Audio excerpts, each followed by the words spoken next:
Yesterday's question was, which statement best describes the direction of college football? 54% said disaster to ruin. Doom and gloom. See, I don't understand that, but 54% said disaster to ruin, 33% said radical but necessary, and then only 13% said a better system for all. do people really think that arguably the second most popular sport in the country with these massive TV deals and massive TV numbers is going to go away? Like, come on, people. Yeah, I don't know if they're saying it's going to go away. I just think they're saying their fandom, it's just different and they don't like it as much, maybe. Well, maybe that's what they're saying. The TV ratings would beg to differ. I know Oregon State and Washington State fan, you can be like, well, I'm never watching. But guess what? The rest of the country is, because Michigan and Alabama did a gargantuan number. Like, what was it? I want to say it was like 20. I'll look it up. I think it was like 26 million. I mean, Caitlin Clark and Iowa, like, unbelievable, 12 million. And you're like, holy crap. Well, yeah, college football does that on a regular basis with their big games. Like, it's not going anywhere. It may shift. It may change.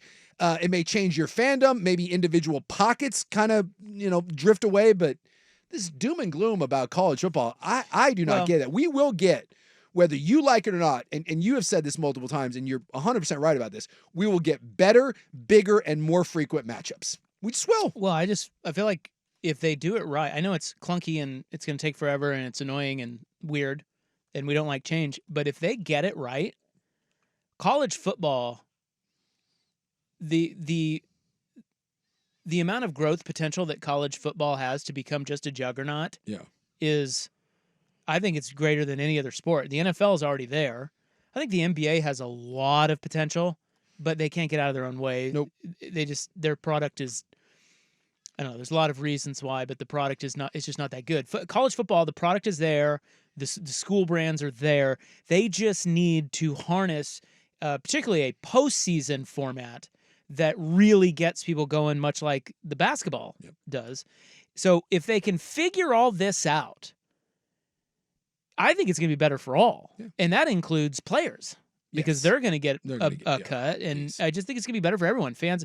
But product-wise on the field, I feel like, again, they've got to get it right. It's going to be clunky and it's going to take time. But once they get there, it could be a much better product that sees ratings that, I don't know if it would ever rival the NFL, but I don't see why not. It's the same sport. I will tell you that Michigan and Bama peaked almost 33 million people. 32.3 million people tuned into that game. Dude, that's amazing. So, sorry for anyone that is like, doom and gloom, college football. Well, 33 million people would disagree with you when you're watching Michigan and Bama play. The other thing I think that happens when they flip the script on this, and it's maybe a little bit more professional-like league, as it were. Super league. Is it stops becoming so regional. Right now it's regional because of conferences and rivalries, but all that stuff is kind of going away.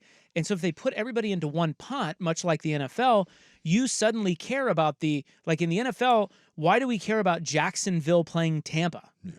But it matters. In college, we're going to start caring more and more about Clemson playing Florida State because it matters to your team. Yeah. It's not just an ACC game that doesn't matter to you. Yes. So I just feel like becoming less regional will grow the sport. Yeah, people think 100%. It's going to kill the sport, and it won't. 100%. It's going to grow it. It's going to kill it in certain factions, but what you lose in again, a regional fan, you're going to gain on a national basis. And at the same time, when you add a college football playoff that's expanding, those games become more impactful. Exactly. You will get more of the Michigan Bamas, and you'll get those more throughout the regular season. You're going to get more of them in the playoffs. You're going to get more upsets. It's just the game is going to continue to grow. I mean, if you think about college football, it's, not that many people care, except for the fans of those schools, about 80% of the schools. Yeah. I mean, it's really about the top. Like the NFL, there's only 32 teams. Yeah. And so college football is about 20. Right. So if you take the top 32 of college or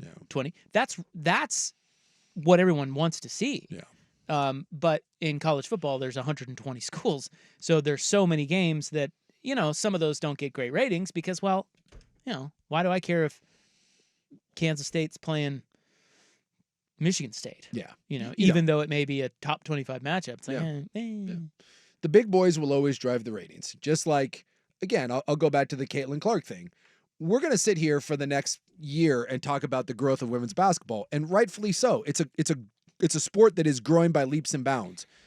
But if you think that women's basketball games are going to be regularly getting 7, 8, 9, 10, 11, 12 million people, you're fooling yourself. It got that because of a giant matchup between a generational star with a great villain on the other side, and there was just a great dynamic, and it popped. Like, you can find me 2 much better teams that play in the final, and they're not going to draw that rating. And so the more you can put those games out there, no offense, but for Cal fan or Oregon State fan or Iowa State fan that says, well, I'm just losing interest in college football. I get it. But the more we put the marquee programs with marquee players, the more Ohio States and that are on national TV, those are the ones that are going to get 25 million people that are going to tune in. And it sucks for some people, but that's how you grow it. That's why the NBA wants the Lakers and the Celtics in the finals. It's why Major League Baseball wants the Dodgers and the Yankees.